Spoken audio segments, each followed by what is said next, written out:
శ్రీ రేణుకా ఎల్లమ్మ తల్లి జ్యోతిష్యాలయం భార్యాభర్తల సమస్యలు, ప్రేమ సమస్యలు, కుటుంబ సమస్యలు, వ్యాపారంలో నష్టం రావడం, మనశ్శాంతి లేకపోవడం, అనుకున్న పనులు పూర్తి కాకపోవడం, కోర్టు సమస్యలు, నరదృష్టి, సంతాన సమస్యలు, పెళ్లి కుదరకపోవడం, ఆరోగ్య సమస్యలు, వాస్తు, ఇంటి సమస్యలు, విదేశీ ప్రయాణం, ధనం నిలకడలేకపోవడం, మీకు ఎటువంటి పర్సనల్ సమస్యలు ఉన్నా జ్యోతిష్యం చెప్పబడును. కోయా గురూజీ లక్ష్మణరాజు గారు, సెల్ నంబర్ 8466923012. ఓం శ్రీ మాత్రే నమః. ఛానల్లోకి స్వాగతం అండి. ఈ వీడియోలో మనం మీనరాశి వారి గురించి తెలుసుకోబోతున్నాం.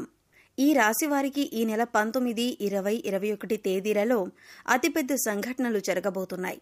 ఈ సంఘటనలకు సంబంధించి మీకు ఎటువంటి సంకేతాలు అందుతాయి, అలాగే ఎన్నో సంవత్సరాలుగా ఎదురు చూస్తున్న పని ఏ దేవత అనుగ్రహంతో పూర్తవుతుంది అనే అంశాలతో పాటుగా ఈ సమయంలో మీరు చేసుకోవలసిన దేవతారాధన, అలాగే పాటించవలసిన పరిహారాల గురించి ఈ వీడియోలో మనం వివరంగా తెలుసుకుందాం.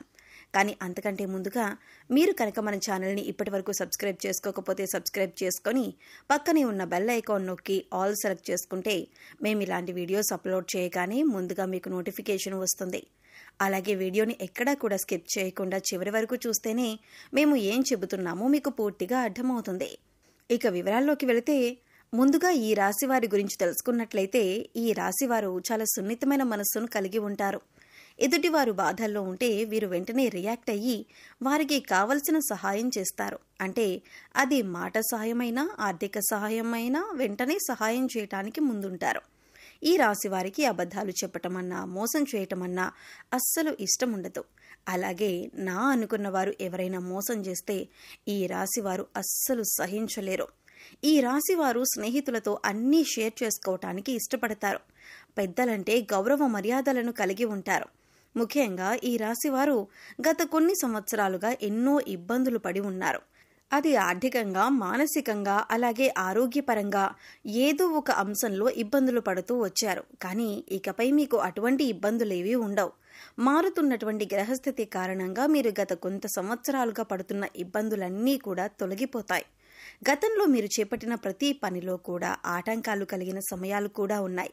కానీ ఇకపై మీకు సమయంలో ఆటంకాలు ఉండవు. మీరు ఎంతో కాలంగా ఎదురు చూస్తున్న మంచి సమయం వచ్చింది. ఆర్థికంగా నిలదొక్కుకోవటానికి కొత్త వ్యాపారం మొదలు పెట్టాలి అనుకున్నట్లయితే అది ఏ విధంగా చేయాలో తెలియక ఇబ్బందులు పడుతూ వచ్చారు. కొత్తగా ఏ రంగంలో ఇన్వెస్ట్ చేయాలి అనే ఆలోచన చేస్తున్నట్లయితే ఇది మీకు మంచి సమయంగా చెప్పుకోవచ్చు. ఎందుకంటే మీరు చేసే ప్రతి పనిలో కూడా విజయం సాధించే సమయం ఇదే. అన్నిట్లో కూడా అనుకూలమైన ఫలితాలను పొందుతారు. అయితే కొత్తగా మొదలుపెట్టే వ్యాపారం గురించి అనుభవజ్ఞుల సలహాలు తీసుకోండి. ఇంట్లో మీ పెద్దల సహాయ సహకారాలు తీసుకుని వారి సలహాతో వ్యాపారాన్ని ప్రారంభించండి. నిరుద్యోగస్తులకు కూడా అనుకూలమైన సమయం అని చెప్పుకోవచ్చు. ఎందుకంటే గత కొంతకాలంగా మీరు కోరుకున్న ఉద్యోగం లభించక ఎన్నో ప్రయత్నాలు చేసి విఫలమై ఉన్నారు. కానీ ఈ సమయంలో మీకు అనుకూలంగా ఉండటం వల్ల మీరు కోరుకున్న ఉద్యోగం మీకు లభించబోతుంది. ఈ సమయంలో మీకు వచ్చిన ఉద్యోగం పట్ల ఎక్కువ బాధ్యతలను కలిగి ఉండి ఇచ్చిన పని సమయానికి పూర్తి చేసి మీ నైపుణ్యాన్ని ప్రదర్శించండి. సహోద్యోగులతో ఎటువంటి గొడవలు లేకుండా చూసుకోండి. దీనివల్ల మీకు రాబోయే కాలంలో వారు మీకు సహాయపడతారు. ఈ రాశి వారికి ఈ సమయంలో శివయ్య అనుగ్రహం ఉండటం వల్ల మీరు ప్రతి పనిలో కూడా విజయం సాధిస్తున్నారు. మీకు తెలియకుండానే శివయ్య మీకు ప్రతి పనిలో తోడుగా ఉన్నారు. శివయ్య ముందుండి మిమ్మల్ని నడిపిస్తున్నారు. అందుకోసం ఈ సమయంలో మీరు శివారాధన ఎక్కువ చేసుకోవటం వల్ల పరిపూర్ణమైన శివయ్య అనుగ్రహాన్ని మీరు పొందగలుగుతారు. ఇకపై మీకు ఏ అంశాల్లోనైనా ఎటువంటి లోటు ఉండదు. మీరు అనుకున్న పనులన్నీ కూడా సజావుగా సాగిపోతాయి. అవివాహితులకు వివాహ యోగం సూచిస్తుంది. మీరు కోరుకున్న మంచి సంబంధం కలిసి వస్తుంది. దీనివల్ల మీరు మానసికంగా ఆనందంగా ఉంటారు. ఎన్నో ఏళ్లుగా మీరు ఎదురు చూస్తున్న సమయం వచ్చింది. ఈ సమయంలో మీ జీవితంలో అతి ముఖ్యమైన సమయం అని చెప్పొచ్చు. ప్రస్తుతం 19, 20, 21 తేదీలలో అతి ముఖ్యమైన సంఘటనలు మీ జీవితంలో చోటు చేసుకోబోతున్నాయి. అందుకోసం మీరు ఈ 2 పనులు మాత్రం అస్సలు చేయకూడదు. పొరపాటున ఈ 2 పనులు చేసినట్లయితే కనుక మీరు కష్టాల్లో చిక్కుకునే అవకాశం ఉంటుంది. మీరు చాలా జాగ్రత్తగా వ్యవహరించవలసిన సమయం ఇదే. ఇక ముఖ్యమైన సంఘటనలేంటి, మీరు చేయకూడని పనులేంటి అనే అంశాలను చూద్దాం. మీరు మాత్రం ఈ వీడియోని ఎక్కడా కూడా స్కిప్ చేయకుండా చివరి వరకు చూస్తేనే మేము ఏం చెబుతున్నామో మీకు పూర్తిగా అర్థమవుతుంది. ముఖ్యంగా మొదటి విషయం ఏంటంటే, ఈ రాశివారు ఎప్పుడూ కూడా ఇతరుల మీద ఆధారపడకూడదు. తమ పని తాము చేసుకుంటూ పోవాలి. ఎప్పుడైతే వీరు ఇతరుల మీద ఆధారపడతారో వారు ఆ పని మీద అంత శ్రద్ధ పెట్టకపోవచ్చు. దానివల్ల ఆ పనిలో నాణ్యత తగ్గే అవకాశం ఉంటుంది.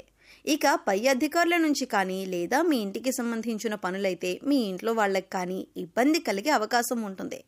అందుకోసం వేరే వారి మీద మీ బాధ్యతలను పెట్టకండి. మీరు జాగ్రత్తలు తీసుకోవాల్సిన మరొక ముఖ్యమైన అంశం ఏంటంటే నమ్మకం. అందరినీ నమ్మి మీరు చిక్కుల్లో పడే అవకాశం ఉంటుంది. కాబట్టి ఈ సమయంలో ప్రతి ఒక్కరిని నమ్మటం అనేది అంత మంచిది కాదు. ఇక ఎదుటివారిని నమ్మి వారిచ్చిన సలహాలను పాటించడం వల్ల అది మీ జీవితంలో ఎంతవరకు మంచి జరుగుతుంది అని బేరీజు వేసుకుని పనిని మొదలు పెట్టాలి. లేదంటే మీరు కష్టాలను కొని తెచ్చుకున్నట్లే అవుతుంది. ఇక ఇంట్లో పెద్దలు చెప్పిన సలహాలను పాటించడం వల్ల మీకు మంచి జరుగుతుంది తప్ప బయట వాళ్లను నమ్మి వారి మీద మీ పూర్తి నమ్మకాన్ని ఉంచి పనులు మాత్రం మొదలు పెట్టకండి. ఇక ముఖ్యమైన మరో అంశం ఏమిటంటే, ఇప్పటిదాకా మీరు పడుతున్న కష్టాలన్నింటికీ ఫుల్ స్టాప్ పెట్టబోతున్నారు. ఎందుకంటే సాక్షాత్తు శివయ్య యొక్క అనుగ్రహం మీకు ఉంది. శివయ్య చల్లని చూపు వల్ల మీరు చేసే ప్రతి పని కూడా పూర్తవుతుంది. న్యాయానికి ధర్మానికి విలువనిచ్చి మీరు చేసే ప్రతి పని కూడా శివయ్య గమనిస్తున్నాడు. ఇక ఇప్పటికే ఉద్యోగం చేస్తున్న వారికి పదోన్నతి లభిస్తుంది. ఇక మీరు ముఖ్యంగా గమనించవలసింది ఏంటంటే, దేవతల అనుగ్రహం పొందటం అంత సులువు కాదు. కానీ మీకు శివయ్య అనుగ్రహం ఉంది. అయితే శివయ్య మీ వెనకాలే ఉండి మిమ్మల్ని అనుగ్రహిస్తున్నాడు అనటానికి సంకేతం ఏంటి అంటే, మీకు కనుక ఉదయాన్నే బ్రహ్మ ముహూర్తంలో అంటే తెల్లవారుజామున 3 గంటల తర్వాత మెలకు వచ్చినట్లయితే మీపై దేవతల అనుగ్రహం ఉందని చెప్పొచ్చు. అయితే ఈ సమయంలో మీరు సమయం వృధా చేయకుండా బ్రహ్మముహూర్తంలో దైవనామస్మరణ చేసుకోవటం చాలా ఉత్తమం. ఇలా తరచుగా మీకు బ్రహ్మముహూర్తంలో మెలకు వస్తూ ఉంటే దేవతల అనుగ్రహంతో త్వరలో మీరు ఉన్నత స్థితికి చేరుకుంటారు. అలాగే మీకు కలలో కనుక చిన్నపిల్లలు, ముఖ్యంగా ఆడపిల్లలు కనిపించినట్లయితే సాక్షాత్తు అమ్మవారి అనుగ్రహం మీకు ఉన్నట్లే. కలలో ఆవు కనిపించినా పాము కనిపించినా కూడా అవి శుభ సంకేతంగా చెప్పొచ్చు. ఇవన్నీ కూడా మీకు దేవత అనుగ్రహం ఉందని చెప్పటానికి సంకేతం. అందుకోసం మీ ఇంటిని ఎప్పుడూ కూడా పరిశుభ్రంగా ఉంచుకొని మీ ఇష్టదైవ నామస్మరణ చేసుకుంటూ ఉండండి. అలాగే ఇంట్లో నిత్య దైవారాధన, దీపారాధన చేయాలి. ఇక మీరు ఏదైనా పని మీద బయటకు వెళ్ళేటప్పుడు ఎటువంటి ఆటంకాలు లేకుండా పని పూర్తవ్వాలి అంటే కనుక మీరు బయటకు వెళ్ళేటప్పుడు మీ పర్స్లో కానీ లేదా హ్యాండ్ బ్యాగ్లో కానీ 2 పువ్వున్న లవంగాలు తీసుకువెళ్ళండి. అలాగే ఆ పని పూర్తయి తిరిగి వచ్చిన తర్వాత ఇంటి బయటే ఆ 2 లవంగాలను తీసి పడేయండి. ఇలా చేయటం వల్ల మీరు బయటకు వెళ్ళిన పని ఏదైతే ఉందో, చిన్న పనైనా పెద్ద పనైనా సరే ఖచ్చితంగా మీరు విజయవంతంగా పూర్తి చేసుకోగలుగుతారు. ఒకవేళ లవంగాలు మర్చిపోయి ఇంట్లోకి తీసుకువచ్చినా కూడా ఏమీ కాదండి. కంగారు పడకుండా మీకు గుర్తొచ్చినప్పుడు ఆ 2 లవంగాలను తీసి బయటపడేయండి. ఇక ఈ సమయంలో మీరు చేసుకోవలసిన దేవతారాధన చూసుకున్నట్లయితే, ఆడవారు ప్రతిరోజు కూడా తులసి మొక్క దగ్గర పసుపు, కుంకుమ, గంధం వేసి దీపారాధన చేసి 3 ప్రదక్షిణలు చేసి తులసి మొక్క దగ్గర ఉన్న మట్టిని బొట్టుగా పెట్టుకోండి. దీనివల్ల సుఖ సంతోషాలతో పాటుగా సౌభాగ్యం కలుగుతుంది. ప్రతినిత్యం నవగ్రహ స్తోత్రాలను చదువుకోండి.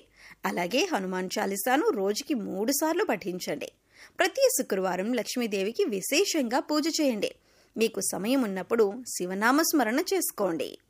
సో చూశారు కదండి, మీనరాశి వారికి ఈ నెల 19, 20, 21 తేదీలలో జరగబోయే అతిపెద్ద సంఘటనలేంటి, ఏ దేవత అనుగ్రహంతో వీరు రాబోయే రోజుల్లో అదృష్టాన్ని పొందబోతున్నారు అనే అంశాలతో పాటుగా ఈ సమయంలో మీరు చేసుకోవలసిన దేవతారాధన, అలాగే పాటించవలసిన పరిహారాల గురించి ఈ వీడియోలో మనం వివరంగా తెలుసుకున్నాం కదా.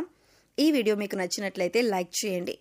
మీ ఫ్రెండ్స్ అండ్ ఫ్యామిలీ మెంబర్స్లో ఎవరైనా మీనరాశి వారు ఉన్నట్లయితే వారితో ఈ వీడియోని షేర్ చేసుకోవడం మర్చిపోకండి. అలాగే ఇప్పటి వరకు మన ఛానల్ని సబ్స్క్రైబ్ చేసుకోకపోతే సబ్స్క్రైబ్ చేసుకొని పక్కనే ఉన్న బెల్ ఐకాన్ నొక్కి ఆల్ సెలెక్ట్ చేసుకుంటే మేము ఇలాంటి వీడియోస్ అప్లోడ్ చేయగానే ముందుగా మీకు నోటిఫికేషన్ వస్తుంది. మరొక చక్కటి వీడియోతో మళ్ళీ కలుద్దామండి. ఓం శ్రీ మాత్రే నమః.